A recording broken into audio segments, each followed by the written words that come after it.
ఓం నమ శివాయ.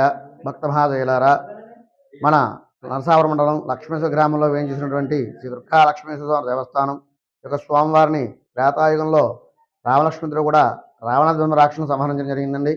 రావణ బ్రహ్మ అంటే బ్రాహ్మణుడు గమన బ్రహ్మహత్య మహాపాతం ఎలా పోతుంది చెప్పని ఆయన కులగురు వైష్ణవని అడగడంతో ఆయన తపశక్తి ఆలోచించి రామువారికి లక్ష్మణుడికి కూడా కంకణాలు కట్టి ఇక రాక్షస సంహారం పూర్తయింది కనుక మీరు యొక్క శివలింగాలు ప్రతిష్ఠ చేస్తూ శివార్చన చేస్తూ ఈ కంకణం ఎక్కడైతే జారబడిందో అక్కడ శివలింగం ప్రతిష్ఠించినట్లయితే కనుక ఈ యొక్క స్వామివారి అనుగ్రహం వల్ల మీకు బ్రహ్మహత్య మహాపాతకం పోతుంది చెప్పడం జరిగిందండి. తద్వారా సంచరిస్తూ వస్తుండగా లక్ష్మణస్వామిది ఇక్కడ స్వయంగా కంకణం జారబడిందని స్థల పురాణం. ఈ యొక్క స్వామికి కొప్పు ఉంటుందండి, జడాజుటం. మీకు శివలింగాలు ఎక్కడైనా సరే లింగాకారం మామూలుగా ఉంటాయి, కానీ ఇక్కడ స్వామివారి విశేషం ఏంటంటే కొప్పు ఉంటుంది కనుక ఈ మహా విశేషమైనటువంటి స్వామివారు యొక్క స్వామివారిని అమ్మవారిని అలాగే యొక్క సుబ్రహ్మణ్యేశ్వర స్వామి క్షేత్ర బాలకుడు ఇక్కడ ఈ యొక్క సుబ్రహ్మణ్య స్వామి గారిని దర్శనం చేసుకోవడం వల్ల ఉద్యోగము, వివాహము, సంతానం కలుగుతుంది చెప్పిన భక్తులకు విశ్వాసము.